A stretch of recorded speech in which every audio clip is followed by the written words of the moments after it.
你重生后的第一件事，直接用锤子凿下航母上的那块钢板，然后冒着划破喉咙的危险，毫不犹豫地将钢板生吞下去。只因半小时后血雨降临。 全球70%以上的生物都会畸变成恐怖的怪物，而前世的你虽然觉醒了究极吞噬天赋，任何拥有天赋词条的东西你都可以吞噬，但你还没来得及使用，就被一群畸变奇鱼杀死。此刻，重生后的你发现吞噬天赋还在，于是你立马决定找到一些拥有强大词条的东西吞噬。这一次，你必将领先于所有人。在看了一眼周围的环境后，要说此刻你能接触到天赋词条最多的东西，莫属眼前的这艘统一号航母，龙国第4代核动力航空母舰，不仅排水量15万吨以上，而且搭载了可控核聚变动力系统以及各种高级舰炮装备，绝对的国之重器。它身上的各种天赋词条你都不敢想象有多少。于是趁着周围的人不多，我拿起地上的消防斧，立刻就对着航母内壁劈了上去，足足劈了2次。当我挥起第3斧的时候，其他人才算是反应过来。你干什么？住手！前后不超过2秒，你就被按倒在了地上。他们没把你当成多大的威胁，毕竟用消防斧破坏航母，顾名思义的人才这么干。他们只当你是在海上待久了，情绪波动，那把消防斧已经卷了刃，舱壁上只有几道浅的可笑的划痕，但你的眼睛却亮了。成了，你看到地上有一颗黄豆大小的航母碎片，也顾不上被压得动弹不得，更顾不上脏，你猛地伸长脖子，舌头在地面上一卷，就把那块碎片卷进了嘴里。嗖的一下，你把它吸收了下去。不好，快制止他！快让他吐出来，送医务室！那玩意儿会损伤他的要害，他会失去战力的。这下，那几个海军彻底乱了阵脚，不规则的钢块划过喉咙，火辣辣的疼，就像他们说的一样。但你一点都不担心，因为下一秒，究极吸收天赋生效了。吸收航空母舰成功，获得天赋词条：钢铁之躯 LV9，核动力 LV8，破浪 LV8，战争巨兽 LV9，旗舰 LV9，大国重器 LV10，神力 LV9。一瞬间，密密麻麻的天赋词条在你意识中炸开。钢铁之躯 LV9生效的刹那，你体内的疼痛瞬间消失。别说一块钢片，现在就是让你吸收1枚导弹，你的胃也只会把它当夜宵。爽！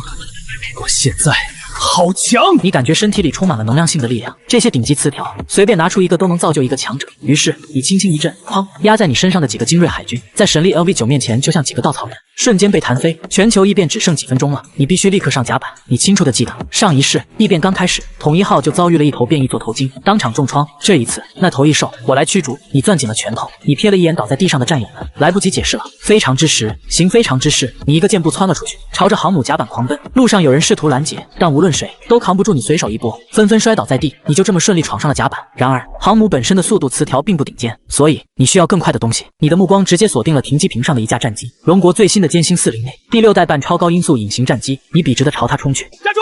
再靠近我就警示拦截了！一名追上来的战士见状，发出了最后的警告。紧接着，能量威慑袭来，砰砰，2发能量束精准的命中你的小腿。发起拦截的士兵甚至已经做好了上前制服你的准备，但下一秒，他眼珠子都快瞪出来了。你的裤腿上破了2个洞，露出的肌肉在阳光下泛着金属光泽，连个白印都没留下。这怎么可能？他愣神的片刻，更多的能量束打在你身上，却只激起零星的火花，毫无作用。钢铁之躯 LV9 让你完全无视了这种程度的攻击，你就这么顶着攻击，在所有人目眦欲裂的注视下，冲到了歼星40面前。你伸出双手，抓住他的一块一角，伴随着刺耳的金属撕裂声，顺利的将它掰了下来。你又撕了几下，扯出一块能塞进嘴里的大小，直接吸收了下去。金雨将至，你哪还顾得上这架战机有多珍贵？吸收歼星40超高音速隐身战机成功，获得天赋词条：神速 LV11，多屏蔽隐身 LV10，飞行 LV10。又一长串词条涌入你的脑海，重复的词条开始互相融合，等级高的融合等级低的。你眼睁睁看着航母的战争巨兽 LV9融合了战机的战争巨兽 LV7，升级成了战争巨兽 LV10。虽然战机的词条少了些，但它给了你目前等级最高的神速 LV11。更重要的是，它让你能飞了。你心念一动，双脚立刻离开了甲板，稳稳悬停在空中。再一动念，轰，原地出现一团白色的冲击波，周围的人只觉得眼前一花，你的身影就消失了。你直接从航母甲板瞬移到了1000米之外的海面上。歼星40的最快速度是42马赫，冠绝全球，而你拥有超凡化的神速 LV11，只会比它更快更强。你缓缓升空，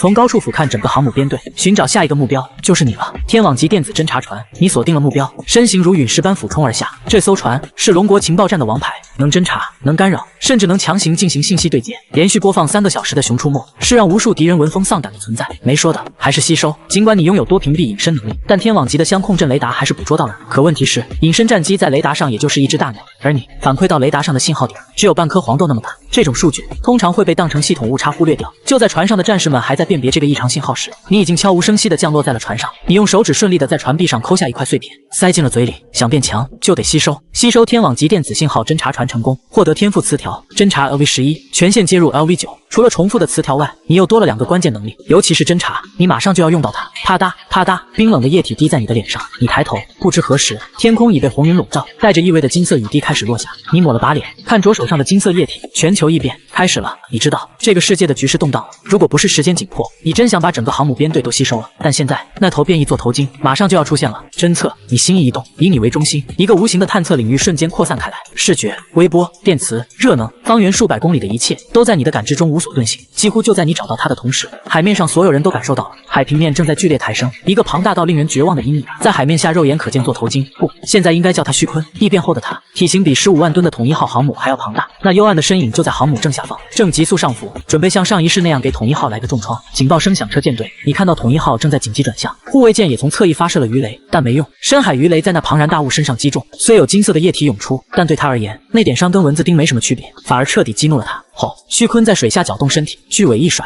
一道数10米高的巨浪，一场小型冲击波就这么被掀了起来。统一号凭借巨大的体型在摇晃中挺住了，但旁边的几艘万吨级驱逐舰却被浪头直接推飞了出去。此刻已经没人再管你在哪了，舰队指挥舱内，首长牢牢抓住桌面，嘶吼着下达命令，所有护卫舰武器系统全开，准备火力覆盖。他准备下大决心了，数百枚各式导弹的齐射，足以将一个小国彻底击退。首长，不行啊！参谋们立刻拦住了传令兵，异兽就在我们脚下，这么近的距离，几百枚导弹在水下引爆，掀起的冲击波足以把我们整个舰队都掀翻。确实，他们的武器都是为超视距作战准备的，谁能想到敌人会从自己脚底下钻出来？这头异兽离得太近，让所有人都投鼠忌器。首长一拳砸在桌上，无奈道：“航母动力开到最大，准备甩开它。”但话音未落，监测员就发出惊呼：“不好！”他的速度暴增冲过来了。电子屏幕上，旭鲲的攀升速度已经达到了恐怖的180公里每小时，母舰根本甩不掉，几秒之间他就要撞上船底。指挥舱里，所有人都瞪大了眼睛，准备迎接毁灭性的撞击。然而，撞击却迟迟没有发生。旭鲲停在了距离船底150米的地方，怎么回事？指挥官正纳闷，就听到监测员一声尖叫：“指挥官，快看！”画面被切换到大屏幕上，并迅速放大。在那座山一样的异兽头顶，有一个人影正用双臂死死地顶住了他。什么？指挥官揉了揉眼睛，不敢相信自己看到的，那真的是一个人。此刻的你早已变了模样，灰发银瞳，背后浮现出2只钢铁巨炮的虚影。你顺利顶着旭鲲的头，神力 LV9全力爆发，尽凭一己之力，生生止住了他的上浮。嗷呜！旭鲲发出愤怒的咆哮，全身浮现出深蓝色的纹路，力量瞬间暴涨，巨尾在水下一拍，力量几乎翻倍。但那又如何？指挥舱内，所有人再次倒吸一口凉气，因为在你的背后，一艘更加庞大的航空母舰的虚影浮现出来，舰体上闪烁着幽蓝色的光芒，如同神迹降临。神力加15万吨航母的自重加核动力，你就像强按牛头喝水一样，催动着航母虚影，狠狠地砸在了旭鲲的头上。轰！撞击声沉闷如雷，笔硬，钢铁之躯踏过水，大片的海水瞬间被染成了金色。旭鲲的额角被航母舰首撞的骨骼受损，伤痕累累。没人会用航母去玩近身碰撞，但你可以事实证明，15万吨的钢铁巨物玩起最原始的碰撞，同样无敌。旭鲲被这一下直接撞懵了，你抓住机会，瞬间闪到他的腹底，双手向上猛地一擎，恍惚间，你背后的航母虚影两侧伸展出了遮天蔽日的钢铁巨翼，舰尾处更是出现了2组巨大的喷气式引擎，神速加飞行加破浪，再加上航母的超级神力，给我起来！你高声提醒，顺利顶着旭鲲山一般的身躯，直接冲破水面飞向天空。长官，我看到了什么？统一号飞起来了！我的老天爷啊！所有战舰上的士兵都看到了让他们毕生难忘的一幕，一艘航空母舰顶着一头比它还大的巨型海怪，笔直地冲向了万米高空。过了好一会儿，护卫舰的指挥官才低头看了一眼雷达，说了句：“天哪，那不是咱们的统一号，咱们的船还好好的在海面上。”雷达图上清清楚楚地显示着，空中是2个未知的巨大存在，而其中一个正在把另一个向更高处顶去。1000米、3000米、1万米，清醒过来的旭鲲疯狂挣扎，但离了大海，他的力量大减，根本无法挣脱。舰队指挥舱内气氛紧张到了极点。首长，下命令吧，这是集火的好机会。一名参谋激动地喊道。不行，另一人立刻反驳，那个帮助我们的人还在异兽下面，可我们不能确定他是敌是友。够了！舰队首长一摆手，斩钉截铁地说道，我们龙国从不向自己的战友发起攻击，所有武器进入预备状态，随时准备支援，明白吗？明白。此时你已经将旭鲲托举到了近2万米的高空，即便是神力 LV9，你的手臂也开始微微发酸了。嘿嘿，吃我一招，地球上头！你背后的虚影引擎喷射出璀璨的蓝色粒子流，神速 LV11发动，你用尽全力将旭鲲巨大的身体以一个平滑的抛物线，向着远方地平线狠狠掷了出去。走你！瞬间，接近4马赫的速度，旭鲲庞大的身躯化作一颗流星，在空中划出惊人的轨迹，飞向130公里之外。近100秒后，轰隆，2万米高空坠落的冲击力不亚于一颗小型陨石撞击。巨大的动能让旭鲲的背部在接触海面的瞬间就化作一滩能量余烬，在海面上砸出了一个直径上万米的恐怖深谷。好家伙，你那一掷，旭鲲被你打得像是水漂，砸下跃起，再砸下，再跃起，足足弹飞出上百公里，身体更是破破烂烂。重创倒地，你们还在等什么？你的面孔突兀地出现在每一艘舰船指挥室的屏幕上，声音带着一股子火气，直接打断了所有人的思路。已经在安全距离了，还不赶紧对他发动攻击？指挥室里一片死寂。你从天网级电子侦察船上吸收的全线接入 LV9可不是吃素的，顺利地穿透了所有防御，发起攻击啊！想啥呢？你又提醒了一嗓子，语气直接，但没人敢反驳。旗舰统一号上的首长敲了敲桌子，目光扫过沉默的众人，迅速下令抓住机会，所有预发射状态导弹3轮齐射发起攻击。几乎是同时，你的面孔从屏幕上消失，你已站在最近的一艘零风55级护卫舰上，你毫不犹豫地掰下一块钢铁，直接吸收了下去。瞬息间力量涌动，你获得了带刀侍卫 LV9、船坚炮利 LV8、单刀赴会 LV8等数条进攻性词条。旋即，你背后的航母虚影再度发生惊人变化，甲板两侧大量的导弹发射井凭空出现，一枚枚虚幻的超高音速导弹化作实质，跟随航母编队的导弹，向着远处还在挣扎弹跳的旭鲲飙射而去。你知道，航空母舰单体攻击力并非最强，它的核心是舰载机群。然而，吸收了零风55那艘曾经在英国眼皮底下单刀赴会的龙国最强护卫舰后，你背后的航母虚影已经不是单纯的航母了。零风55拥有16个导弹发射单元，上百个发射井，能瞬间齐射近200枚各式导弹，包括高能武器。它被称为移动的导弹发射基地。而现在，这一切都成了你力量的体现。15万吨级的护卫舰，你听过吗？现在就在你身后，航母虚影。现在密密麻麻上千个导弹井坑整齐排列，你一人的火力抵得上整支舰队。虽然这半实质的虚影需要你提供能量，但核动力 LV8为你提供的能量源源不断。轰！你和航母虚影瞬间被巨大的烟尘笼罩，只是一轮齐射，100多枚超高音速导弹拔地而起，在空中几个整齐变向，以比统一号航母编队发射的导弹更强、更快的速度飞射出去，末端速度飙升至近40马赫，1秒万米，不到20秒，你衍生的超高音速导弹就追上了弹飞出200多公里的旭鲲，每一枚落点误差不超过10厘米。于是，海面上能量冲击一个接一个，冲击波接连不断，席卷着海域。超高音速导弹在水下数十米深处引爆，形成一道高2、3千米、阔1000米的水墙，然后高耸的水墙砸落，便是真正的冲击波，威力完全不亚于一枚高能武器。再然后，统一号航母编队姗姗来迟的导弹，只能瓦解旭鲲仅剩的部分坚硬骨架，旭鲲早就被彻底瓦解了。可是你依旧飙着急速往那个方向飞去，因为你清楚，击退这种级别的变异体必然有战利品。飞行了1分钟左右，你抵达旭鲲被瓦解的海面。侦察感知中，一团庞大的幽蓝色能量源清晰可见。你用破浪天赋豁开海面，将那团足有1怀大的能量结晶跑了上来，像个小磨盘能量核心。这玩意儿在未来可是提升超凡之力等级的绝佳补品，硬通货中的硬通货。虽然旭鲲刚一变就被你驱逐了，这颗能量核心品质才3阶，但架不住它大，蕴含的能量总量足以媲美霸主。对于这颗能量核心，你只有一个字：吸收。你抱着小磨盘大的能量核心，直接选择了最爆裂的炼化方式——吸收。你成功的从能量核心上取下一块青枣大的碎片，直接吸收。钢铁之躯 LV9，让你丝毫不担心会被撑爆。老实实炼化，那太慢了。刹那间，你的气息迅速变得愈发强大，超凡1阶初期、中期、后期、巅峰，超凡2阶，你几乎在几秒内就从1阶突破到2阶，成为精英级超凡战士。但旭鲲的能量核心实在太庞大，你只吸收了1小口，就相当于吸收了一个同阶3阶变异兽的能量核心，即便浪费90%，也足以将你推到2阶。同时，你的究极吸收天赋也在发动，你吸收了3阶统领级变异兽旭鲲，获得了无极生长 LV8、深潜 LV5、吸收 LV6、超级再生 LV7、海之力量 LV7、神力 LV7，密密麻麻1-20条新天赋词条，你一眼扫过，暗叹旭鲲的天赋得天独厚，无极生长，即使不突破境界，也能无限制的生长体型，提升战力。这曾是旭鲲的核心能力，配合他的吸收天赋，让他在上一世成为了海洋里的庞然大物。你发动吸收天赋，一个巨大的黑色漩涡在你面前出现，卷起8级狂风，大量海水倒灌而入，这才是正牌意义上的吸收技能。你直接把磨盘大的旭鲲能量核心丢进了吸收漩涡里，这样吸收更方便，效率和利用率也更高。一瞬间，你身上的超凡境界再次疯长起来。接着，你忍不住打了个饱嗝，一股蓝霞瞬间从你嘴里喷薄而出，一下子喷射出去好几十米。你赶忙闭上嘴巴，就这一下喷吐的超凡能量，都够一般1阶超凡者提升一个小境界了。旭鲲的能量核心太大，你有些吃撑了。不过没关系，你自有办法。消化不完的能量，全部被你转移到你背后的航空母舰虚影上。这艘虚影也是你能力的表现。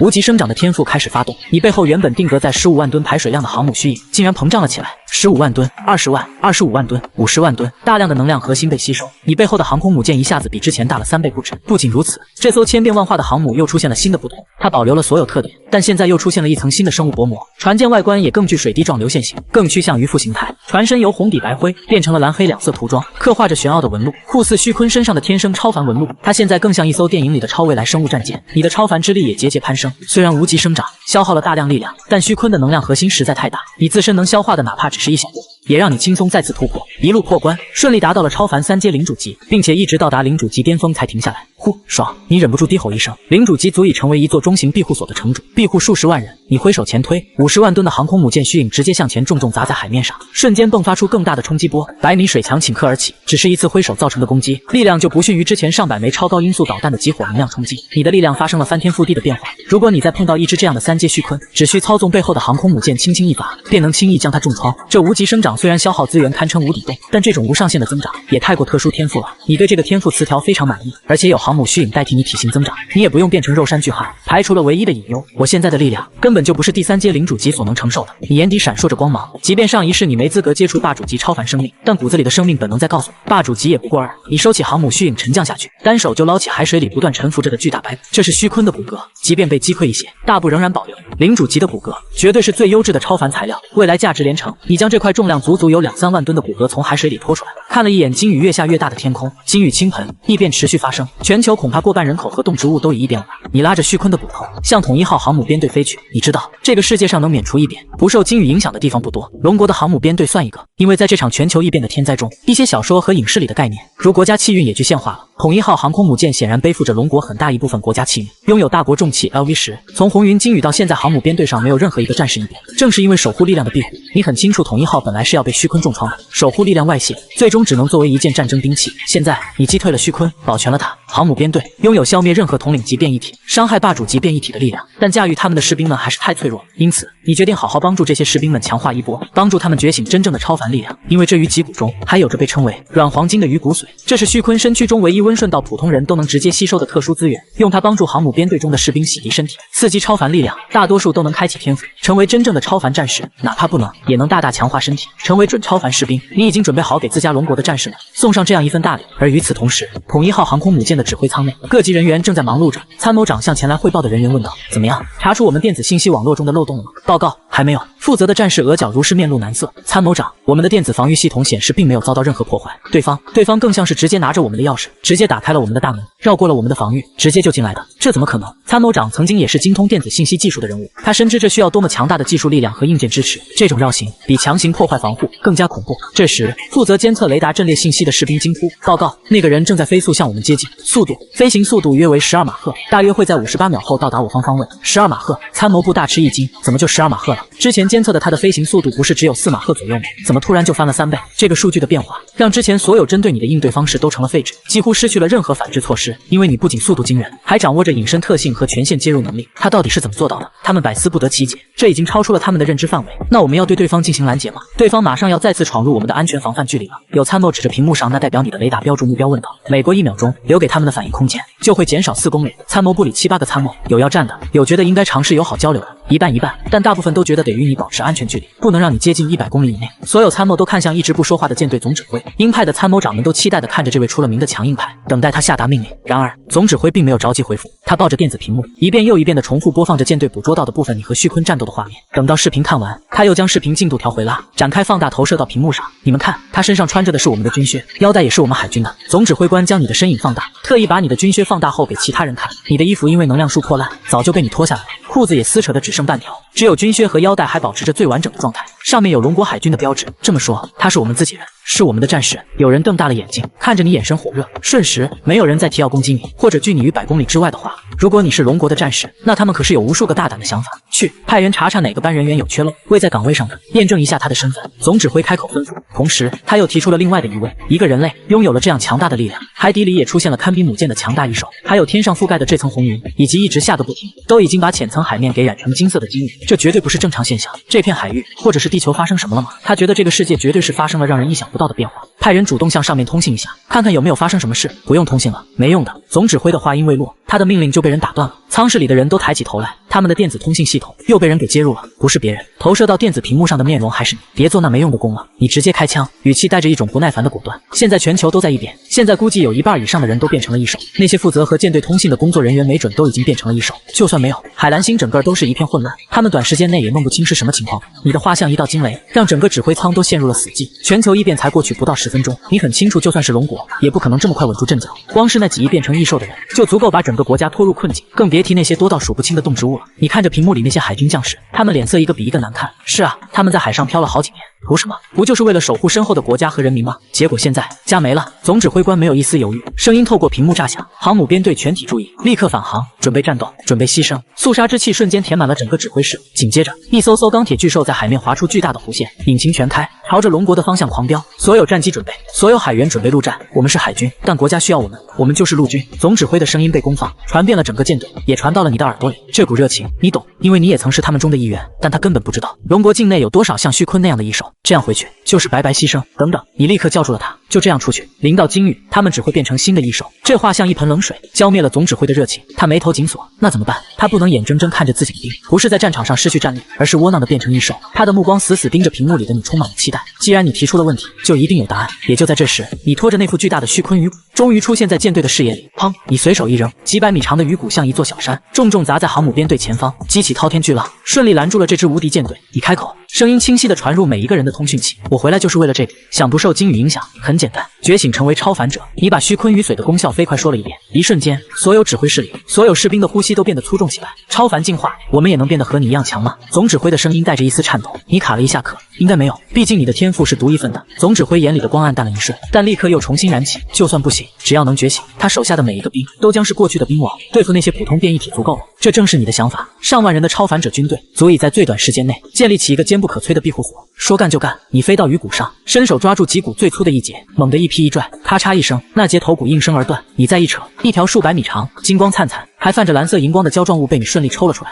这就是鱼髓软黄金。你把它往统一号航母甲板上一甩，它像一条巨蟒盘踞在那里。甲板上早已站满了第一批等待觉醒的士兵。你的条件很简单，鱼髓给他们，而你只要他们每人一滴觉醒后的本源。这是一场双赢的交易。士兵们排着队，用军刀割下一小块鱼髓，涂在眉心。很快，第一个，轰！一个战士身上陡然爆出火焰，他觉醒了控火能力。紧接着，另一个战士身边卷起气旋，是风。虚坤鱼髓的效果惊人，几乎一半的战士都觉醒成功。控火、控风、巨力、重力，五花八门，他们的战斗力瞬间暴增。当然，没有一个能像你一样变态，但也冒出了几个极品。一个战士竟然觉醒了空间天赋，虽然只能短距离瞬移，但已经是战略级的底牌。还有一个更是觉醒了稀有的灵魂系天赋。这样的场景在舰队的每一艘船上同时发生着，而你也没闲着。你的身影从航母甲板上一跃而下，脚尖轻点，稳稳落在一个刚刚浮出水面的黑色庞然大物上。龙国最新一代099型核潜艇，你眼热了，这玩意儿可是顶级战争兵器。不过你下手温柔了点，毕竟这东西要下潜几千米，结构不能乱动。你挑了半天，最后选中了它的潜望镜，咔的一声，你掰了下来，直接吸收掉。吸收099型核潜艇成功，获得天赋词条：深潜 LV9，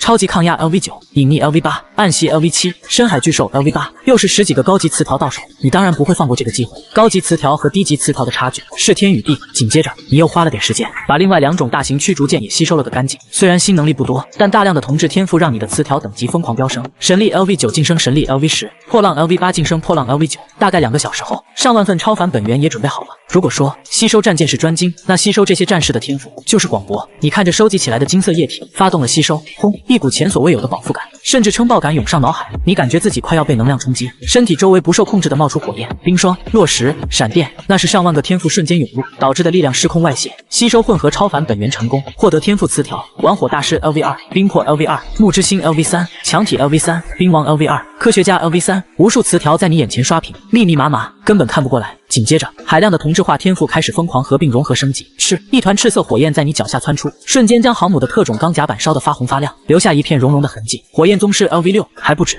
风雨者 LV5，控水 LV6，大鸡巴 LV6。最让你惊喜的是，冰王 LV4和战斗技巧大师 LV5。龙国的海军本就是精锐中的精锐，这些特质在觉醒后直接形成了独立的天赋词条。这2个天赋一入脑，你脑中原本混沌的上万个天赋瞬间变得井井有条。如何用、怎么用、何时用，仿佛成了你的身体本能。你的战斗力至少暴涨了3-4成。又花了半小时，你终于将所有天赋整合完毕。虽然大量天赋被融合，但最终剩下的700-800个词条，个个不是等级高，就是极度稀有。你从甲板上站起身，你不准备跟他们回去了？龙国太大，异兽太多，必须趁那些未来的霸主、王者还没发育起来，把他们扼杀在摇篮里。总指挥，他走了。指挥室内，参谋会报道。我知道。总指挥官放下了手里的便携屏幕，上面是你的全部资料。他很理智，没有挽留，让他去吧。总指挥沉声说，他是从我们这里走出去的兵，相信他，凭他的能力，一个人能做得更多。说着，他切换了屏幕，一张报告投射出来。看到报告的瞬间，所有人的目光都凝固了。报告上只有一句话：龙国全局动荡，或者说全世界都局势动荡。鲸鱼之下，人类觉醒的超凡者数量不少，龙国几千万总有的，但是异变的人类有8、9亿，异变的动植物更是这个数字的几百几千倍，差距太悬殊了。全速前进！总指挥的声音沙哑却坚定。我们必须尽快在沿海建立第一个庇护所，为龙国保留火种。5分钟，你以12马赫的速度从外海直接抵达了龙国大陆最南端的城市灵城。你记得前世有一只霸主级的异兽，就是从这个城市的动物园里出来的，一只黑猩猩。你直接降落到全城最高的摩天大楼顶端，俯瞰下方，异变已经开始了3个小时，那家伙应该已经完成了。你闭上眼，侦查能力如潮水般铺开，瞬间覆盖全城。你直接过滤掉领主级以下的能量信号。很快，城东方向一个极其庞大的能量源正在肆虐，抓到你了。你睁开眼，身影瞬间消失。3秒后，你已经悬停在了那只黑猩猩的头顶。下方，一个叫狂野星领主级变异生物的异兽正玩得开心。他站起来足有6米高，力气大得惊人。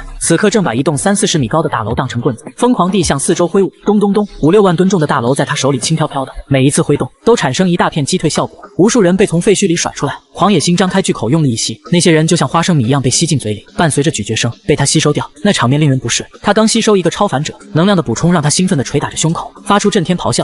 废墟边缘，一对幸存者正亡命奔逃，脸上写满了绝望。完了，守护我们的超凡者大人被他吸收了，跑不掉了，我们没救了。一个男人彻底崩溃，直接跪在地上，向着天空祈祷：老天爷啊，救救我们吧！就在这时，天突然黑了。那个祈祷的人没在意，只以为是天上的红云更浓了。但狂野星却猛地抬起了他那颗硕大的头颅。领主级，他从你的身上感受到了同级别的力量，但明明没有生命层次的差距，他的身体却在不受控制的站立。那身比超级合金还硬的肌肉，那双能撑起大地的金刚巨腿，此刻竟然在发抖。为什么？他无法理解。一股无法抗拒的重压从天而降，重力操纵，精神威慑，空气抽离。你把几十种辅助天赋一股脑全砸在了他身上。狂野星瞬间感觉到了窒息，但最让他恐惧的是天空。在他的认知里，没有什么战舰，他只看到一片比山脉还要巨大的阴影遮蔽了天空，正朝着他当头砸下。那是天塌了！逃，必须逃！狂野星嘶吼一声，身上爆出黑色的乌光，瞬间挣脱了你大部分的控制，四肢并用，化作一道黑色残影，疯狂向外窜去，一跃就是几十米。他现在脑子里只有一个念头：天上那个东西被砸中绝对会失去战力。但他刚跑出不到100米，前方突然出现一道银色门户，他刹不住车，一头撞了进去，任意门。下一秒，银色门户在他原来位置的头顶再次打开，他出来了，而航空母舰的船手已经贴在了他的头皮上，甚至还没碰到，那恐怖的风压就先一步撕裂了他的皮肉，掀飞了他的头盖骨，露出了下面乌黑的颅骨。砰！他的双腿首先化作金色光雾，紧接着是他的脑袋、脖颈、身躯。在50万吨的绝对重量面前，这只不可一世的领主级异兽连1秒钟都没撑住，就被瞬间瓦解。与此同时，几十上百扇银色门户在城市各处张开，将那些正在逃生的幸存者瞬间传送到了安全地带。做完这一切，50万吨的航母虚影才刚刚触及地面。轰！地动山摇，一场人为的超级地震席卷了整个灵城，冲击波将天上的金雨瞬间蒸发，将周围的一切建筑尽数击退。城里所有正在战斗、进食的变异生物动作齐齐一顿，下一秒，他们不约而同的转身，以你为中心，发了疯似的向四面八方逃窜。整个灵城因为你的一击清空了，你缓缓落在地面，看着被瓦解的比粉尘还细腻的地面，有点可惜，则下手重了点，领主级的能量核心都给击碎了。暴殄天物，你伸出手，吸收技能发动，一个漩涡出现，开始尽可能的吸收那些破碎的能量核心粉末。5分钟后，你停了下来，能量核心破碎，力量流失了大半，只让你的境界朝霸主级推进了一小步，但足够了。吸收狂野星天赋词条成功，获得天赋词条：瓦解 LV7，霸体 LV7，金刚 LV8，狂雷金刚钻 LV8。你忍不住赞叹一句：瓦解金刚全都是1等1的稀有天赋，爆率真高。你活动了一下筋骨，感受着体内奔涌的全新力量，目光已经投向了下一个城市，还得是挑战强者，经验才多。狂雷金刚钻、霸体，一连串的新天赋让你很满意，尤其是霸体，简直是神技，能让你无视绝大多数控制。当然，你在吸收天赋的时候也没闲着，你身后的航母虚影就是一个移动的军火库，嗖嗖嗖，一枚枚导弹像不要钱一样从你背后倾泻而出，带着毁灭的呼啸，精准的扑向凌晨各个变异生物密集的角落。轰轰轰，大片大片的建筑在能量冲击中倒塌，成群结队的变异生物被瞬间瓦解。你根本不考虑什么财产损失，现在生命才是第一位。能量冲击过后，地面上留下了满地亮晶晶的能量核心，你没去捡这些一阶玩意儿，给你塞牙缝都不够，但对那些幸存者来说，却是他们觉醒超凡活下去的火种。你最后看了一眼这座城市，航母虚影的船舱打开，数千架自爆无人机蜂拥而出，扑向近万个幸存者藏身的地点。他们不是去驱逐目标，而是去打开一条条求生之路。做到这一步，你已经仁至义尽。你一个人不可能清理完所有异兽，你给了他们武器，给了他们机会，能不能活下去，就看他们自己有没有那个胆子去拼了。你必须去一个更重要的地方，长城。当你一路向北靠近长城时，一股磅礴的国家气运之力瞬间压了下来，连你的力量都被压制了一截。在你的超凡视野里，长城上空盘踞的不是那种纯正的金色巨龙，而是一条红白相间、充满了肃杀之气的巨龙形态守护力量。它的吸引力对变异生物来说是致命的，无数变异的蚊蝇、老鼠、豺狼、鹰隼正像潮水一样悍不畏死地向着长城关口涌去。但他们刚踏入国家气运覆盖的范围，那条守护力量只是轻轻一甩尾，唰，一道红色波纹扫过，所有低于一阶的异兽瞬间被拦腰击溃后，紧接着又是一声龙吟，一圈白色震荡波从天而降，瞬间将大片异兽瓦解。这条国家气运的守护力量是带攻击性的，好强的防御。你悬停在空中，暗自心惊，怪不得前世龙国拼了命也要夺回长城，能自动防御90%以上的低阶异兽，这简直是局势动荡里最完美的庇护所。只可惜前世因为决策失误，这条2万多公里的防线最后被异兽占据，诞生了13位王者，近百霸主，成了龙国永远的痛。但是这一次，你有机会改变一切。那些未来的王者、霸主，现在撑死也就是霸主、领主级，对你来说可以击退万里长城，你必须抢下来。就在你准备动手时，山区里一支庞大的军车队正朝着长城的方向疾驰。突然，指挥车里警报大作，怎么回事？司令员猛地站起，报告司令，雷达侦测到西北方向出现大量导弹信号，速度极快。导弹？司令员瞪大了眼睛，这附近几百里除了我们，哪来的导弹发射井？奇怪，雷达兵的声音也充满困惑。这些导弹都是从道马关附近发射的，但落点也都在道马关附近，原地发射，原地能量冲击，他们搞不懂啊。而半空中，你收起了航母虚影，刚刚那波导弹洗地已经清空了长城外围的大片区域，你纵身一跃，直接冲进了导马关的范围。红色的国家气运之力只是微微一震，似乎识别出了你的身份，并未阻拦。但你不是第一个进来的。城墙下盘踞着大量2阶精英级的变异生物，但他们全都瑟缩着，不敢向上一步，因为在导马关的城墙顶上已经有了一个更强的存在——斑山地龙，领主级变异生物。那是一只异变的大蜥蜴，觉醒了一丝龙类本源，身长近30米，一身麻麻赖赖的灰绿色鳞片，丑陋至极。它正趴在城墙上，仰着头，时不时伸出一条7、8米长的舌头，像毒蛇一样刺入上方的气运守护力量体内，然后猛地一卷，撕扯下一缕国家气运之力，吸收入口中。每吸收一缕，它脖颈处就会多出一片金色的纹鳞。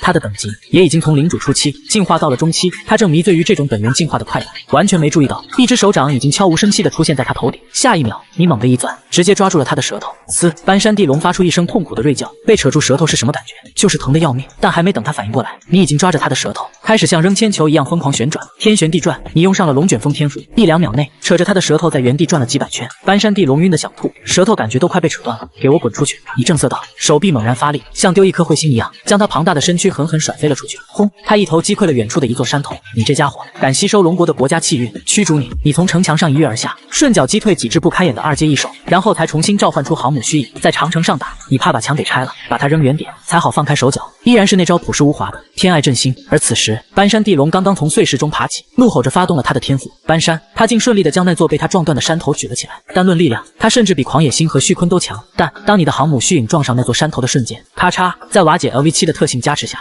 坚固的山脉脆弱的像饼干，僵持不到2秒，山头自中间崩裂垮塌。航母虚影几乎没有任何阻碍，狠狠砸在了斑山地龙的身上。又是一声清脆的咔嚓声，这只不可一世的斑山地龙被你的航母干净利落的拦腰击溃。1分为2，你探手一招，一道银色任意门凭空出现，赶在能量核心被击碎前，将它精准的捞回了手里。但你没有急着查看战利品，你的目光猛地投向了远方的天空，一个金色的光点正在以极快的速度远离。来都来了，还想走？那金色光点速度极快，眨眼就消失在天际，时速至少在数马赫以上。但你还是看清了它的样子。青鹏，领主级变异生物，他本来是来找斑山地龙抢地盘的，结果刚到就看到你击溃地龙的场景，二话不说掉头就跑，速度比来时还快。他不傻，领主级生物的智慧已经不低，你这种存在他很清楚，不可敌。他回头看了一眼，只见一只更巨大的钢铁怪鸟正从后面追来，速度比他还快了1/3。青鹏发出一声尖利的厉鸣，青芒大盛，速度瞬间飙到11马赫，但没用，你和他的距离依然在不断拉近。你背后的虚影已经从航母换成了歼星40战斗机，基础速度高达125马赫，飞得还挺快。你心念一动，重力控制，减轻自身重量，空气掌控，排控前方阻力，风雨者，让狂风助推，一连串的 buff 加持下来，青鹏绝望地发现，他拼尽全力加速，但你和他的速度差反而被拉得更大了。你的速度已经飙到了16马赫。就在这时，你注意到远处还有2个领主级的气息，正一左一右朝着导马关的方向赶来。影狼、无相蟒蛛，他们是青鹏叫来的帮手。此刻看到青鹏狼狈逃窜，还在大声吼叫质问。下一秒，你化作一道银色细线，从他们头顶一掠而过。他们这才反应过来，青鹏是在被人追击，能让青鹏跑得这么狼狈，是霸主级。他们低声交流，声音里充满了恐惧，但你根本没打算放过他们，你只是随手向下一挥，一左一右，巨大的航母虚影和旭坤虚影同时从天而降，航母的剑手上还蹲着狂野星的影子，旭坤的头顶则趴着斑山地龙的虚影。你甚至都没回头再看一眼身后的青鹏，只听到2声震耳欲聋的轰鸣，那2只领主级异兽的气息瞬间就消失了，击溃了。和青鹏、斑山地龙他们比起来，影狼和无相蟒山猪在你记忆里实在平庸的像路边的2块石头，你甚至懒得去回忆他们上一世的结局，大概率不是失去战力，就是泯然于众，根本不值一提。但斑山地龙、狂野猩猩、青鹏这几个家伙可是成功的在未来成了气候，所以瓦解2只平庸的领主级异兽对你来说算什么？50万吨的航母巨舰面前，他们甚至比纸还脆。砰！几乎是落下去的瞬间，影狼和无相蟒山猪就化成了漫天能量碎片。管他什么分身能力，一个弱者和4、5个弱者有区别吗？没有，任何挣扎都是笑话。不到2秒他们就没了。你的狂野星星和斑山地龙虚影一捞一卷，2颗能量核心到手，随即幻象溃散，重新化作几架崭新的歼星401战机，带着战利品追向你。而此刻，你已经踩在了那只青铜的头顶，它还想挣扎，想靠急速转向把你甩下去，你只是向下重重一踏，力这一脚是大力沉，踩得他发出一声凄厉的哀鸣，身形狂坠数千米。你很清楚，这家伙本源不纯，只继承了速度，没继承大鹏鸟的强悍体魄。这一脚下去，他翅膀的骨头不知道裂了多少根，每一次扇动都带着钻心的疼。他飞得歪歪扭扭，像个喝醉的酒鬼。你稳稳地压在他右侧的翅膀上，断了他所有拉伸的念想。退下，愤怒让他暂时忘了恐惧，身体猛地像洗衣机滚筒一样高速旋转起来，青色的旋风随之刮起，试图将你击退。但你只是伸手，一把抓住他脖颈的灵女，身上黑光爆燃，霸体 LV7，黑白2色的气流缠绕在你周身，瞬间抵消了所有作用在你身上的力。你就像一块磁铁，死死地粘在他身上，反倒是他自己被你薅掉了一大把漂亮的羽毛，疼得直叫唤。旋转很快就停了，他耗不起，而你从始至终纹丝不动。你扫视了一下四周，觉得动静闹得差不多了，是时候收网了。你伸手缓缓抚上他的翅膀，语气淡漠的像在宣判：好了，你的作用已经结束，把能量核心交出来，你就可以被驱逐了。话音刚落，你手上猛地用力一撕，吃啦！金色的液体纷飞，混杂着天上落下的异变雨水，根本分不清彼此。一个1.8米的人类顺利剥离一只一展几十米的鹏翼，这画面冲击力到了极点。令青铜的惨叫响彻云霄，断翅如同一排锋利的刀片坠落山间，瞬间削平了一大片山林。他还想自救，单翅扑腾着，断口处青色气流涌动，试图用风属性能量临时模拟出一只翅膀。可惜你已经从撕裂的伤口看到了他胸腔里那颗青黑中带着点点金光的能量核心。你伸手一抓，他刚凝聚的能量翅膀就像气泡一样噗的破了。你顺势一捞，在他绝望的目光中将那颗能量核心顺利的从他体内掏了出来。青铜发出了最后一声凄厉的惨叫，生命力如同开闸的洪水般飞速流逝，眼中的神采迅速暗淡，直至彻底熄灭。下一秒，他庞大的身躯一头栽下，狠狠撞在山头上，轰隆！就在他撞山的前一秒，你已经脱离了他的身体，轻巧地跃上了追来的战机。几架战机迅速组合，变回了那艘悬浮于空中的生物航母。你接过狂野星星和斑山地龙递来的2颗能量核心，加上刚刚到手的这几颗，差不多可以来一波大的。但在那之前，还有些苍蝇要处理。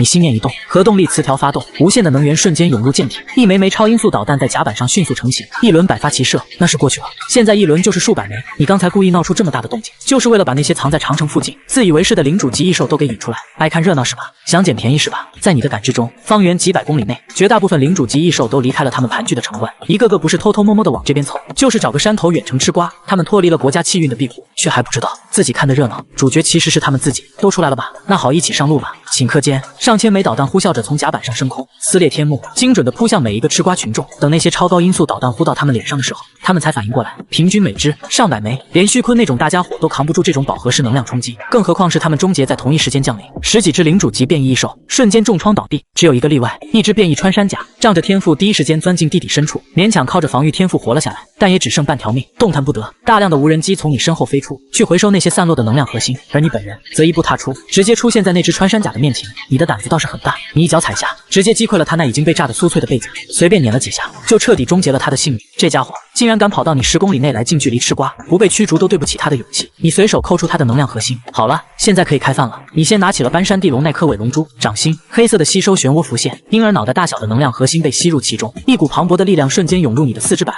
你那铁银色的长发中，两鬓额角处竟各自生出了一缕蜿蜒如雷电的金发，仿佛2只出生的龙角。吸收斑山地龙成功，获得新天赋词条：斑山之力 LV7， 大地之力 LV8， 龙之本源 LV3， 地龙亚龙种 LV5。这本源的力量强大的超乎想象。如果说这个世界是场游戏，那你现在就是全属性提升，体防力、敏智、暴击、穿透、幸运，所有的一切都在从根源上变强。好强！你握了握拳，不禁感叹，怪不得后世那几头龙类霸主那么猛，原来这种提升是全方位的。然而变化还未停止，就在这时，你新获得的龙之本源和地龙亚龙种2个词条，竟然和你原本的大国重器天赋词条产生了剧烈的呼应。3个词条在你的天赋树上爆发出刺目的金光，你瞬间明白了，气运，国家气运，斑山地龙就是靠吸收长城国家气运来提纯本源的，而你拥有大国重器，本身就是国家气运的载体。大国重器词条如同心脏一般，砰砰地跳动着，将源源不断的国家气运之力泵入那2个新词条。你眼睁睁看着那2个词条疯狂升级， biu up， 龙之本源 LV3、LV4、LV5， 一路飙升，光芒越来越盛。最后词条上甚至浮现出一条栩栩如生的巨龙，龙之本源 LV10，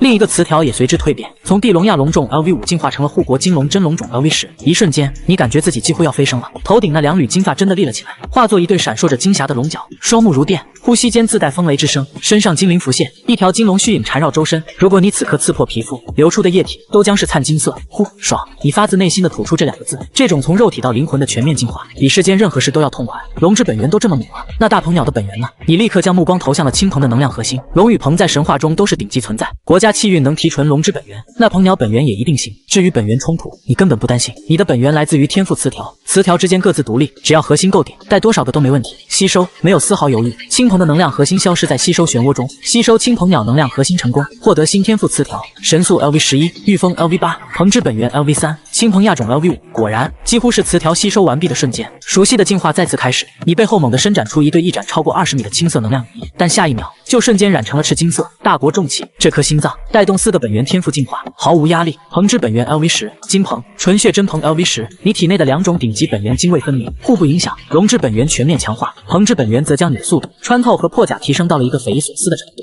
2种顶级本源加深，你感觉体内的力量已经充盈到了极致，你要晋升霸主级了。你感觉到身体来到了一个临界点，只要跨过去，就是生命层次的再次跃迁。你只知道成为霸主需要一个 LV10以上的天赋，作为形成领域的根基，这对别人来说是天堑，但对你而言简直就是笑话。你身上的 LV10天赋，一只手都数不过来。你将变异穿山甲引狼无相蟒山猪的能量核心一股脑丢进漩涡，化作突破的最后一份燃料能量。够了！大国重器 LV10， 神速 LV11， 多屏蔽隐身 LV10， 飞行 LV10， 战争巨兽 LV10， 侦察 LV11， 神力 LV10， 龙之本源 LV10， 护国金龙真龙种 LV10， 鹏之本源 LV10， 金鹏纯血真鹏 LV10， 整整11个10级以上的天赋词条在你身上同时具现，然后疯狂地向着领域转化。大国重器 LV10， 气运领域 LV1， 神速 LV11， 极速领域 LV2， 多屏蔽隐身 LV10， 潜引领域 LV1， 飞行 LV10， 空之领域 LV1， 战争巨兽 LV10， 战争领域 LV1， 侦察 LV11， 感知领域 LV2， 神力 LV10， 力之领域 LV1， 龙之本源 LV10， 龙之领域 LV1， 护国金龙真龙种 LV10， 真龙领域 LV1， 鹏之本源 LV10， 鹏之领域 LV1， 金鹏纯血真鹏 LV10， 真鹏领域 LV1。 11层，整整11层领域，几乎在1秒钟内层层叠叠的在你身周展开。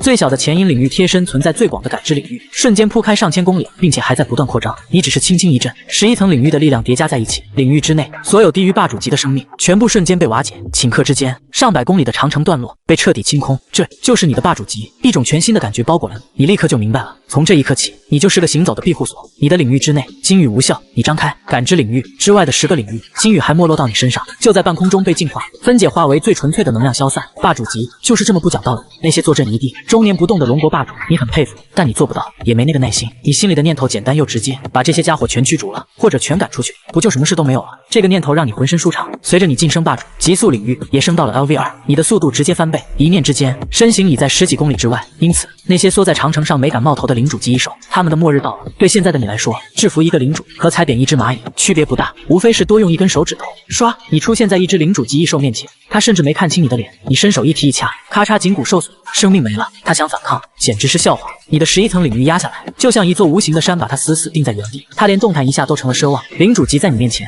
脆弱的像纸一样。然而威风还没耍够，就有人主动上门来找不痛快。谁？你猛地抬头，感觉到北方的感知领域被人像撕纸一样暴力的扯开一个大口子。你的感知范围里瞬间出现了一片刺眼的空白，能撕开领域的只有同级别的领域，来者也是霸主级。在这个异变刚开始的时代，霸主级就是未来王者级的种子，只要不倒下，9成都能登顶。所以说，这个撕开你领域的家伙也是个未来的王者，胆子真肥。我还没去找你们，你们倒先送上门来了。你冷笑一声，虽然感知领域被撕开，但你依然能锁定对方的位置。对方速度极快，正气势汹汹地朝你冲来。与此同时，在100公里之外，6翼插翅虎怒火中烧，真是烦人。刚才正在办正事，兴致正浓，竟然感觉到有人在窥探。他的私密时刻是能随便看的吗？这一下直接让他心神一滞，身下的白虎眼神都变得幽怨起来。这谁能忍？他撕破了对方的领域，对方竟然还不收敛，这是在挑衅他虎王的威严，真是鲁莽。6翼插翅虎扇动3对翅膀，速度飙到极致，黑白2色领域，一圈主侵蚀，一圈主杀法，疯狂扩张，暴力的推开你的感知领域。他心里盘算着，对方只有一个感知类的辅助领域，战斗力肯定不强，正好拿来当垫脚石，扬我虎威。他越想越觉得这是个天赐良机。领域碰撞是霸主间的试探，谁的领域更硬，谁就占主场优势。你的感知领域被轻易撕开，让6翼插翅虎信心爆棚，豪气顿生。隔着上百公里，他那洪亮的声音已经传了过来，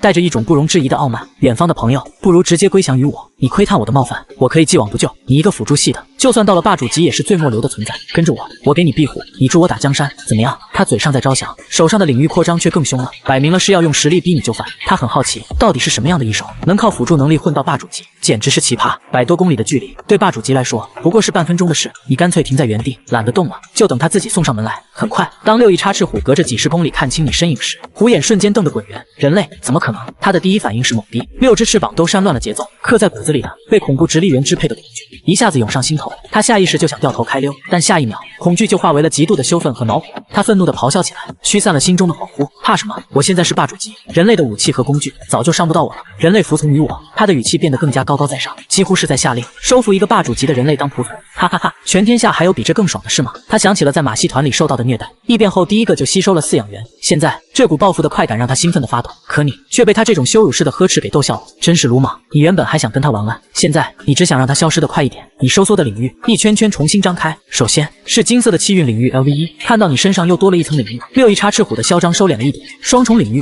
和他一样，没事，他有一个是无用感知领域，我两个都是进攻型，优势在我。他在心里给自己打气。然后你的第3重领域展开，战争领域 LV1， 6翼插翅虎飞行的身形猛地一顿，头皮瞬间发麻。3重没事，3重我也能打。他嘴硬地安慰自己，但已经闭上了那张招降的臭嘴。他在心里疯狂默念，他有一个是无用感知领域，他有一个是无用感知领域，但蜜之领域、潜影领域、龙之领域、真龙领域，剩下的领域几乎在同一瞬间如花瓣般层层绽放。那一刻，6翼插翅虎的眼神从惊异变成了惊恐，再从惊恐化为了纯粹的绝望。那根一直高傲竖起的虎尾，嗖的一下就夹进了屁股底下，没有一丝犹豫，他转头就跑。可恶，这到底是什么异兽？他在心里疯狂咆哮，嘴上却一个字都不敢骂出来。那密密麻麻、层层叠叠，跟旋风薯片一样的领域光环，到底是什么鬼东西？他想撑开领域加速逃跑，却发现周围的空间变得粘稠无比，他的2个领域被死死地压制了回来。他回头惊骇地看了一眼，发现压制他的竟然就是那个被他鄙视的感知领域。怎么会？之前你能被他撕开，是因为你把领域铺得太开，牺牲了强度，而现在当你将感知领域 LV2 收缩回来时，强度瞬间飙升，你的领域就像一双无形的大手，将他的双重领域死死地挤压、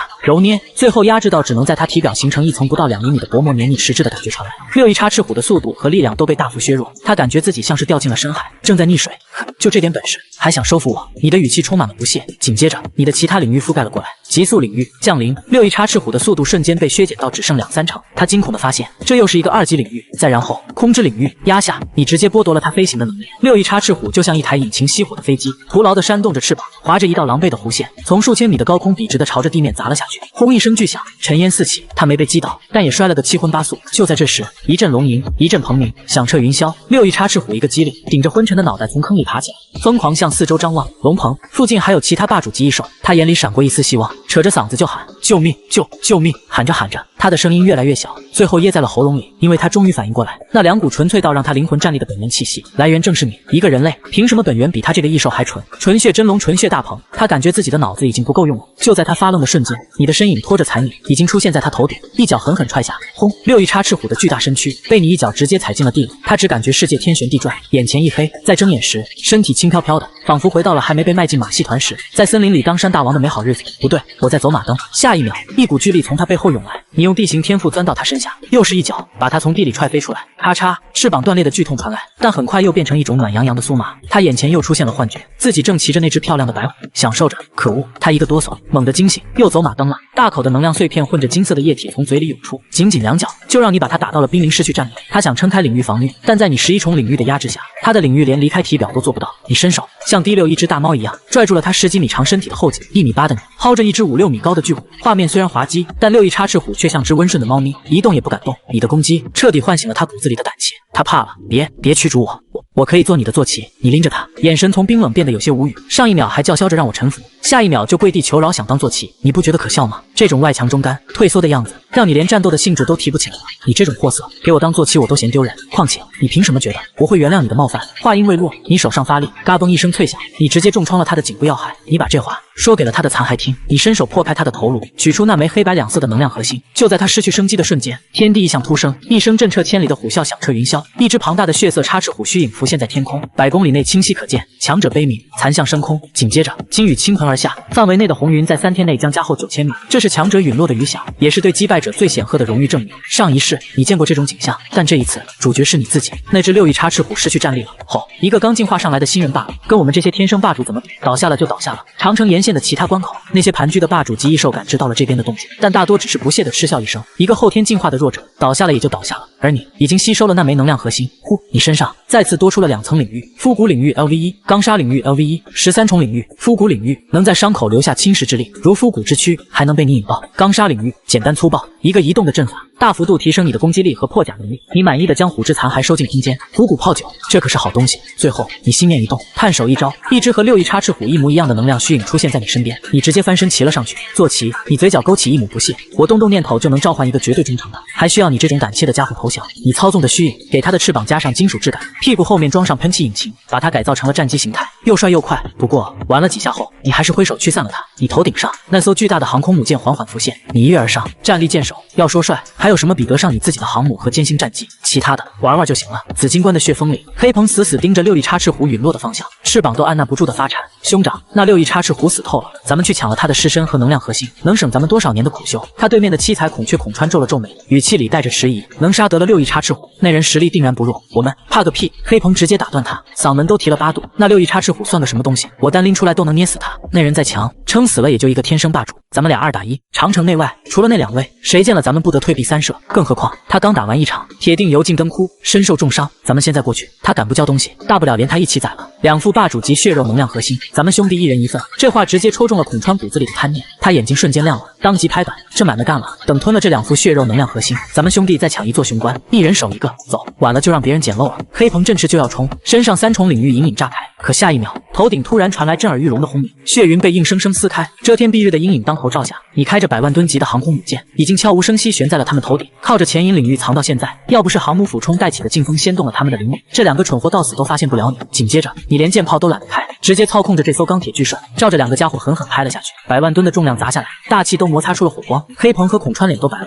瞬间炸开身上所有领域，足足7重，其中还有1道2级领域，拼了命的往上挡，可没用。1级领域沾到船底就碎，一碰就裂，也就孔川的防御领域和黑鹏的2级领域勉强迟滞了半秒。下一刻，2人就像2只被拍飞的苍蝇，一左一右狠狠撞碎了2座山头，烟尘冲天。黑鹏晕头转向的从碎石里爬出来，头顶的羽毛全被血如湿，整个人都懵了。他活这么久，从没见过能靠蛮力直接撕碎领域的怪物，可还没等他缓过神，一抬眼差点直接到心崩溃。刚才还跟他称兄道弟，约好同生共死的孔川，早就扇着翅膀逃出去几百米远了。他当场红了眼，对着孔川逃窜的方向破口大骂，字字都带着被兄弟背刺的滔天怒火，连嗓子都喊劈了。可孔川连头都没回，反而扇得更快了。在他眼里，什么兄弟情谊全是狗屁，死道有不死贫道，只要跑得比黑鹏快，死的就绝对不是自己。你站在航母甲板上，看着这出闹剧，只觉得可笑。在绝对的实力面前，这点上不得台面的小心机有个屁用！你当即做出决断，将航母虚影附上空之领域、极速领域等7重领域，死死锁死想逃的黑鹏。而你自己翻身跳上甲板上的歼星404战机，现在该叫它歼星金鹏，机身附着金羽鹏骨，速度比全盛的大鹏还要快上数倍。引擎轰鸣的瞬间，你已经化作一道流光，朝着孔川逃跑的方向追了过去。不过数秒，孔川就听到了身后追来的破空声，他下意识回头，一眼就看到黑鹏被航母压得左突右冲，根本脱不了身，而你已经追到了他身后100米处。他先是一愣，随即眼里冒出了贪念。在他看来，你把最强的杀气和大半领域都留在了原地，现在追过来的就只有你本体和这架怪模怪样的铁鸟。他可是有4重领域，攻防兼备，难道还反杀不了一个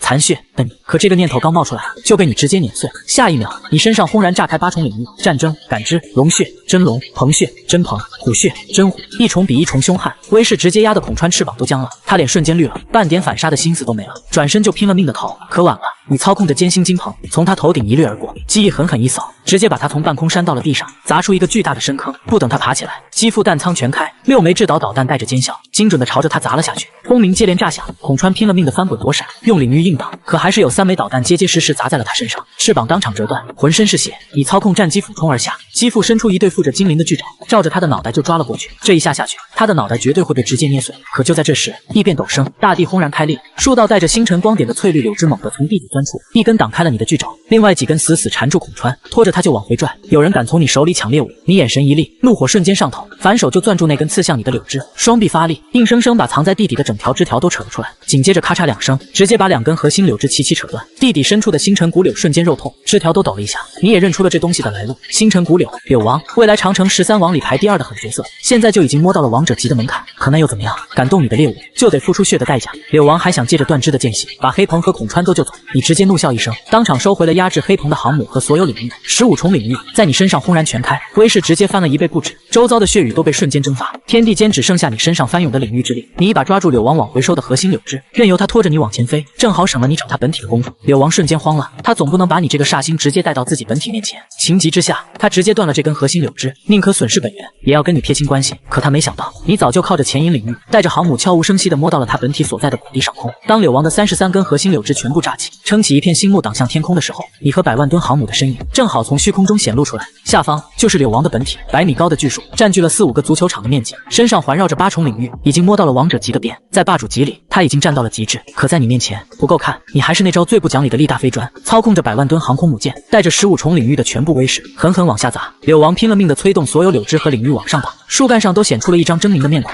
使出了浑身解数。可15重领域的碾压下，他的8重领域直接被压成了贴地的薄骨，33根核心柳枝被硬生生压弯，发出不堪重负的脆响。他根本接不住这一击。你站在航母甲板上，声音冷得像冰，传遍了整个谷地。敢从老子手里抢人，就得有死的觉悟。今天他们2个还有你一起上路。话音落下，你再次催动身法，所有天赋词条全力加持，航母下坠的力量又暴涨一截。这就是压垮骆驼的最后一根稻草。咔嚓声接连响起，柳王的核心柳枝一根接一根崩断，8重领域轰然碎裂，100万吨的钢铁巨兽带着毁天灭地的威势，直直砸向了他的本体。砰砰砰，接连3声爆响，你硬生生碾穿了星辰柳树的星幕，星辰之力凝成的光点在你面前脆得像纸糊的，一撞就碎，炸成漫天星屑。不止星幕，他赖以保命的核心枝条在你的巨力下根根撑裂爆碎，短短几秒，大半枝条直接废了。树干上的面容扭曲成一团，他扯着嗓子嘶吼，声音里全是骇然后悔。接了这么个破任务，招惹了你这么个煞星，老子真是血亏。他本体死死扎在深谷里，植物系超凡的主场优势再大，也改不了跑不动的命。霸主级巅峰又如何？在你面前，他连躲闪的资格都没有。眼看你裹挟着航空母舰砸下来，他疯了一样把所有孱弱的普通柳枝都顶了上去，冲着天边撕心裂肺的喊：烛龙，救我！烛龙2个字入耳，你瞬间绷紧了神经。长城13完，星辰柳树排第2，那第就是这位不败神话烛龙。你当场就爆了粗口，浑身的不爽快直接炸了。妈的，打了小的来大的，打了大的来老的，这群货平时抢地盘抢得你死我活，现在到抱团了。话音刚落，一只血红狰狞的龙爪虚影骤然砸在战场，硬生生拖在了星辰柳树头顶。只一个虚影，威势竟不输给星辰柳树本体。你心头一凛，好强！天边一道金红色龙影以星坠之势砸来，人面蛇身，眼含大日，眼瞳开合间昼夜交替，呼吸吞吐间寒夏轮转，正是烛龙。你一眼就看穿，他刚突破王者级，气息都没稳就被喊过来救场了。他盯着你，四目里全是冰冷的杀意，声音森冷，再让你吞噬下去，妖族无人能挡你。更重要的是，在所有命运线里，你都断了我的路，所以今天你必须死。王者级又如何？这话反而激得你凶性大涨。你看得明白，这道龙爪虚影就是拖时间的，只要拖到他本体落地，你就被动了。既然如此，那就先破了这虚影，再宰了星辰柳树。狂雷金刚钻 LV8，你直接催动天赋，刚猛的金色钻尖凝在航空母舰舰首。更疯的是，你直接让超100万吨重的航母像电钻一样硬生生转了起来。就算航母自重太大，转速不算顶快，可那爆发出来的钻劲和重压，直接让烛龙和星辰柳树的眼珠子都快瞪出来了。下一秒，咔嚓，龙爪虚影直接炸成熔岩流光，碎得彻彻底底。紧接着就是星辰柳树的惨叫，它仅剩的核心枝条被你一钻砸了个干干净净。原本枝繁叶茂，顶得上一片密林的它，瞬间成了个光秃秃的秃顶。不等它反应，航空母舰狠狠砸在它的主干上，刺耳的碎裂声炸响，粗壮的树干直接被你树劈成了2半。就在烛龙本体落地，一爪子拍飞航母，拼着耗损金丹给星辰柳树吊住最后一口气的功夫，你早就溜到了战场另一边，单手拎着七彩孔雀孔穿的脖子，像拎一只待宰的大鹅。这刚才还想着逃跑的未来13王，此刻羽毛灰暗，浑身是血，脑袋早就被你拧掉扔了，只剩撕裂的血肉和白骨。烛龙转头看见这一幕，脸瞬间黑成了锅底。你冲他咧嘴一笑，抬手按住孔川的脖子根，狠狠往上一撸，一颗流光溢彩的七彩能量核心直接被你掏了出来。当着他的面，你张口就把能量核心吞了下去。天赋漩涡疯狂转动，海量力量瞬间灌进你的体内。七彩孔雀领域 LV1， 孔雀血脉领域 LV1， 七彩护体领域 LV1， 极光攻击领域 LV1， 4层领域直接叠满，连带一堆天赋词条尽数归你。19层领域加深，你周身的威势暴涨，连空气都被压得滋滋作响。烛龙再也忍不住了，他最怕的事还是发生了。再让你这么吞下去，用不了多久，你在霸主级就能猎杀王者级。他身化一道金红光焰，瞬间扑到你面前。王者级的肉身力量有多恐怖？单靠肉身，他的力量、速度、防御就远超被领域加持的霸主级。他要靠着等级碾压，直接把你捏死，把威胁掐死在摇篮里。可他刚扎进你的领域，身形猛地一滞，19层领域层层叠加，厚重的像一片深海。就算他是王者级，也像陷进了泥沼，速度瞬间慢了大半。你靠着2级极速领域，轻轻松松就躲开了他的必杀一击。烛龙的脸瞬间挂不住了，王者级竟然被霸主级的领域压制了。他当场催动金丹，金性不朽的光芒炸开，硬生生排开了你大半的领域压制。他眼瞳一开一合，先是一轮赤白烈阳炸在你眼前，刺得你眼眶焦黑，眼泪直流。下一秒，秒，天光大亮，瞬间变成无边黑暗，你眼前什么都看不见了。紧接着，寒热交替的狂风灌进你的口鼻耳朵，你的听觉、嗅觉、温感瞬间全乱了。短短一瞬，你的五感几乎被彻底封死。这是他的天生天赋，屏蔽五感，再把敌人玩弄于股掌之间。他狞笑着绕开挡在你身前的航空母舰，龙爪带着无坚不摧的精性力量，直戳你的后心。人类脆弱的可笑，指尖戳穿你身体的瞬间，他的笑容僵住了。不对，是假身。他猛地抬头，就看见天空中你带着8个分身，整整9个身影，把他围了个严严实实。来自影盲的多重影分身 LV8，8个分身加你一个本体，不多不少，正好9个。你冲他挑了挑眉，语气里全是戏谑。群殴，你还真说对了。烛龙满脸不屑，冷声嘲讽。别说9个分身，就算90个，你以为能破得了我的精性不朽？你现在连我的位置都感知不到吧？你撇了撇嘴，根本懒得跟他废话。他能乱你的五感，可你的感知领域来自龙国天网级电子侦察技术，光热感知全频段锁定。他在哪？你比他自己都清楚。既然锁定了目标，那就开干！你一声暴喝，兄弟们，给他整个狠活！狂雷金刚钻，本体加8个分身，9个你，同时催动天赋，超100万吨的航空母舰，在9重狂雷金刚钻的加持下，转成了一道看不清影子的金色飓风。你给这招起了个名，超100万吨级航空母舰螺旋丸，好好享受吧！你一声令下，螺旋丸裹挟着毁天灭地的威势，狠狠砸向烛龙，轰然巨响，大地疯狂震颤。烛龙站着的地方，直接被炸出了一个巨大的盆地深坑。可你没有半分放松，果然，刺耳的摩擦声从坑底传来，航空母舰的旋转被硬生生抵住了，炽烈的红光炸开。你看见烛龙手上多了一副暗红色的录指手甲，正是王者级才能运养的本命法宝。他靠着这副手甲挡住了你的必杀一击，可代价呢？他的爪刃崩的全是缺口，双臂布满密密麻麻的皲裂纹路。要不是金丹疯狂输出精性力量，2条胳膊早就炸成了血沫。他咬着牙，双臂一甩，把航空母舰狠狠扔向了远方。他想断了你再出手的机会，可他抬头的瞬间直接傻了。天空中8艘航空母舰悬在他头顶，舰首朝下，螺旋镜蓄势待发，遮天蔽日。你弟分身照样能照航母，而你早就带着分身屁颠去捡刚才被扔飞的那艘航母了，摆明了就是阳谋。一波8航母轰炸，一波9重合体螺旋丸，循环往复，就算他是王者级，也得被你活活耗死。烛龙的脸皮疯狂抖动，他知道再这么下去，他必死无疑。他看着你，突然镇定了下来，脸上露出一抹狠厉的笑。你很想看我的底牌，那我就给你看。话音落下，他胸膛里的金丹瞬间缩小了一半，恐怖的能量波动炸开。你瞳孔骤缩，能量守恒，耗掉半颗金丹，这招绝对恐怖到极致。好汉不吃眼前亏，你二话不说，直接骑上高超音速战机，油门踩到底，扭头就跑。等他这波爆发过去，必然虚弱，到时候回头再宰他，稳得一批。可就在这时，烛龙的四目瞬间变成了灿白色，属于命运和时光的力量被他催到了极致。他竟硬生生在身前开辟出了一条迷蒙的时光之路，路的尽头站着未来的他自己。他冲着路的尽头声嘶力竭的嘶吼：助我！未来的烛龙眉头紧锁，绝望地叹了口气，还是穿破了即将崩塌的时光之路，化作一道流光融进了他的身体里，开辟时光路，借未来之力，这就是他的终极底牌。瞬间，烛龙的气息疯了一样暴涨，